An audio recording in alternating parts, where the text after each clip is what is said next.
हत्या के बाद जब उसने टुकड़ों में काटा होगा तो उसके मन में क्या चल रहा होगा आखिर, मतलब इतना गुस्सा किस बात का उसको था? देखिए, थोड़ा सा ऋषिपाल जी मेरी बात को समझ नहीं पाए। मैं यहाँ मानसिक बीमारी की बात नहीं कर रहा, मैं उसके मन की स्थिति की बात कर रहा हूँ। और ऐसे व्यक्ति को रेयरेस्ट ऑफ द रेयर जो है, उसको सबसे मैक्सिमम पनिशमेंट देना चाहिए। मैंने सिर्फ आपको ये बताया कि उसके मन की स्थिति क्या है।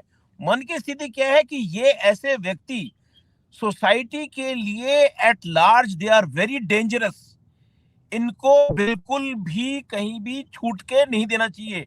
मैंने जो बात करी थी कि अगर आप इनको शुरू में ही इस तरह के लोगों को कॉलेजेस में हो या रिहैबिलिटेशन होम में है, अगर आप शुरू से ही इनको पकड़ लें तो ये नौबत नहीं आएगी।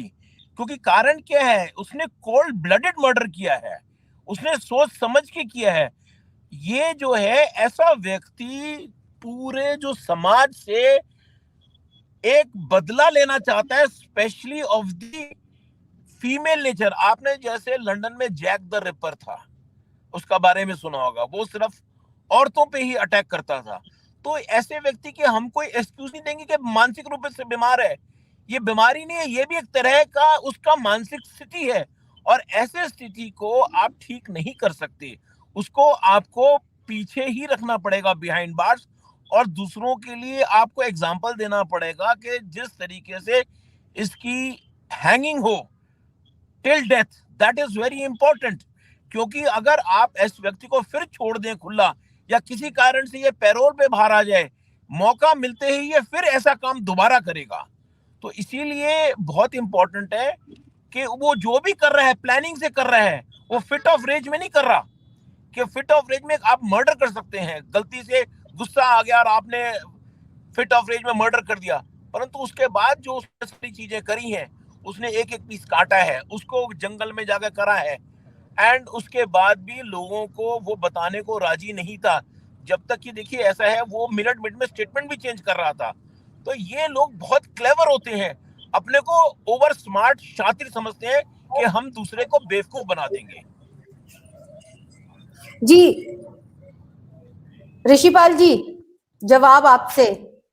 हाँ, मैं जवाब दे रहा हूँ। एक तो आप जो हमारी महिला पैनलिस्ट से उनसे सवाल पूछ रहे थे, किस तरह से इन लोगों को शुरू में ही हम लोग कैसे, और अब डॉक्टर साहब भी कह रहे थे, कैसे हम इनको पकड़ सकते हैं, कैसे इनको रिहेबिलिटेट कर सकते हैं।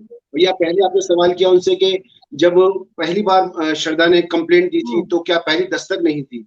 अगर संध्या जी आप देखेंगे हमारे यहाँ का जो कानूनी ढांचा देखेंगे, तो आप देखेंगे कि हमारे यहाँ हजारों और लाखों की तादाद के अंदर ना जो महिलाओं की जो कंप्लेंट है वो पुलिस स्टेशन के अंदर पहुंचती है, और अधिकांश जो कंप्लेंट है वो CW सेल, जो क्राइम अगेंस्ट वुमेन सेल के पास रेफर की जाती है, और उसके अंदर से 99 पॉइंट जो केसेस होते हैं वो अल्टीमेटली सेटल हो जाते हैं।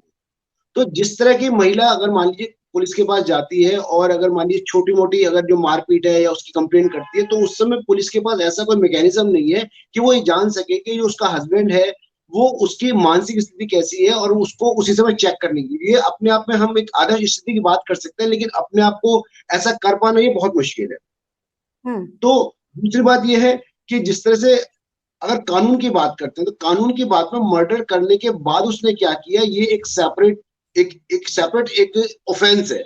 वो 201 का एक ऑफेंस है, अपने आप में ऑफेंस है।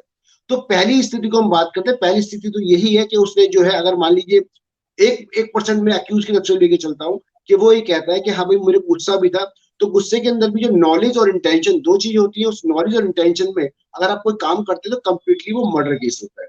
उसके बाद का केस कहीं भी साइकोपैथ का है वो नहीं है। वो जिस तरह से वो कंप्लीटली एक व्यक्ति कोशिश यही कर रहा था कि जो एविडेंसेस उसके पास है उन एविडेंस को डिस्ट्रॉय किया इसके।